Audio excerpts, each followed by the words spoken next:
أشهد أن محمدا رسول الله أشهد أن محمدا رسول الله حي على الصلاة حي على الصلاة حي على الفلاح حي على الفلاح قد قامت الصلاة قد قامت الصلاة الله أكبر الله أكبر لا إله إلا الله الله أكبر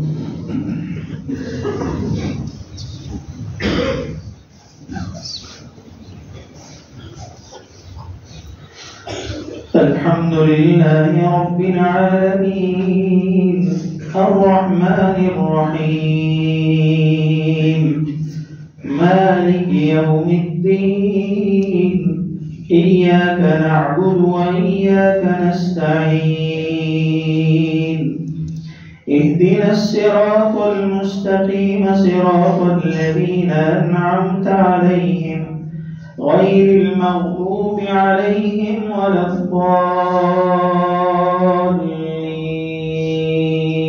الضالين والضحى والليل إذا سجى ما ودعك ربك وما قلى وللآخرة خير لك من الأولى ولسوف يعطيك ربك فترضى ألم يجدك يتيما فآوى ووجدك ضالا فهدى ووجدك عائلا فأغنى فأما اليتيم فلا تقهر وأما السائل فلا تنهر وأما بنعمة ربك فحدث الله أكبر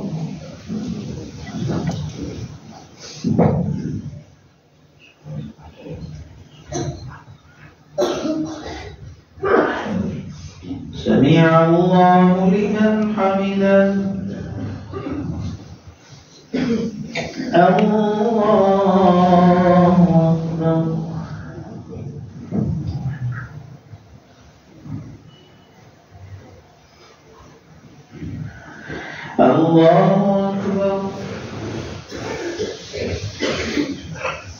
الله أكبر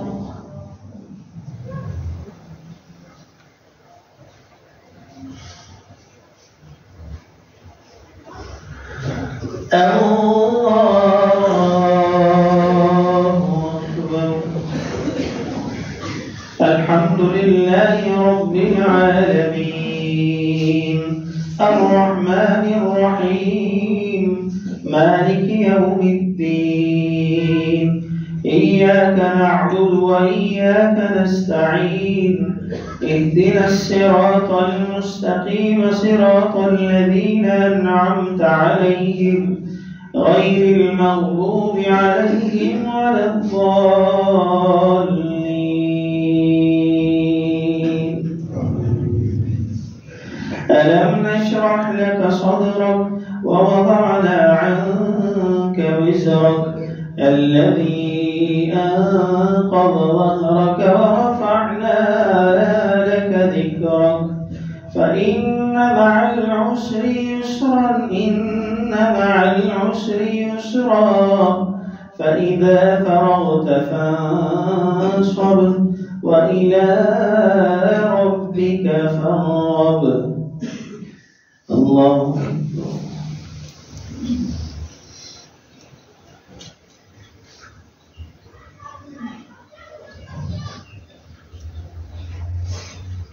سمع الله لمن حمده الله أكبر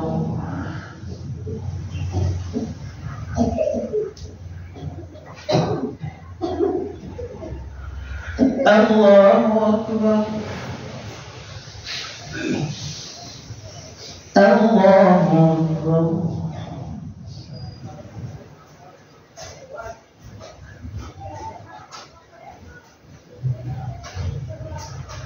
الله أكبر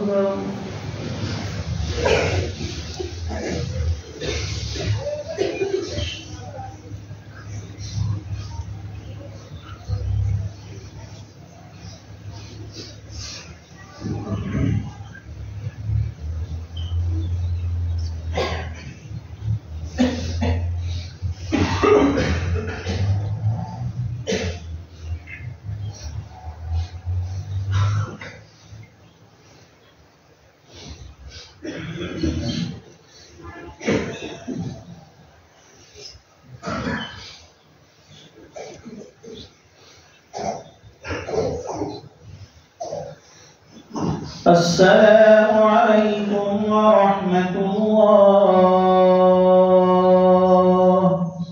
السلام علیکم ورحمۃ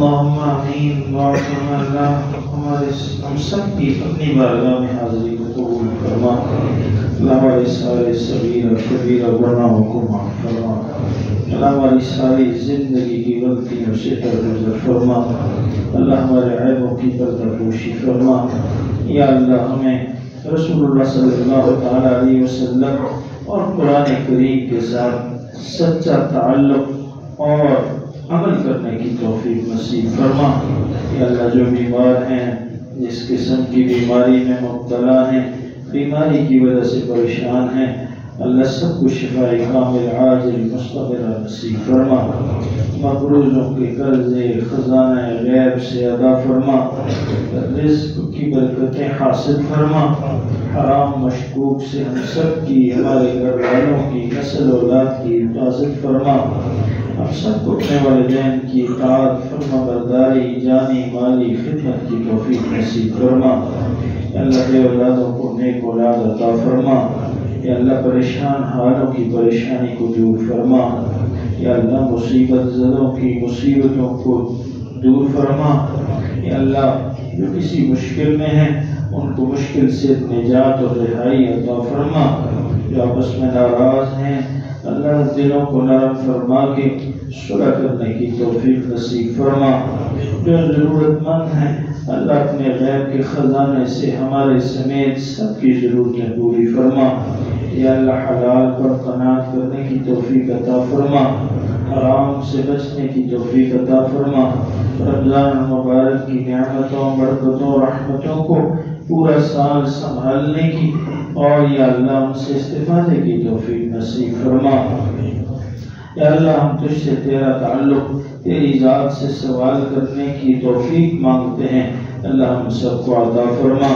جن حضرات نے دعاؤں کے لیے کہا ہے اللہ سب کی حاجتیں پوری فرما سب کی مرادیں پوری فرما سب کے رکھے ہوئے کاموں کو مکمل فرما اللہ سب کی دعاؤں کو اپنی رحمت سے شرف قبولیت نصیب فرما ایمان کی حالت میں رخصت ہونے والوں کی مغفرت فرما ہمارے دوست بھائی صالح حسین کے والد صاحب فوت ہوئے ہیں کل ہی ان کی نماز جنازہ ہوئی اللہ ان سمیت جتنے مرحومین ہیں جو تیری بارگاہ اور عدالت میں تیرے بندے بن کر حاضر ہیں اللہ سب کی غلطیوں کو معاف فرما سب کی خطاؤں سے درگزر فرما اللہ سب کو اپنے قرب کے درجے عطا فرما اللہ سب کو جنت کی اعلیٰ مقام نصیب فرما رسول اللہ صلی اللہ تعالیٰ علیہ وسلم کی مانگی ہوئی ہر خیر ہر برکت ہر بھلائی ہم سب کو نصیب فرما رسول عربی صلی اللہ تعالیٰ علیہ وسلم نے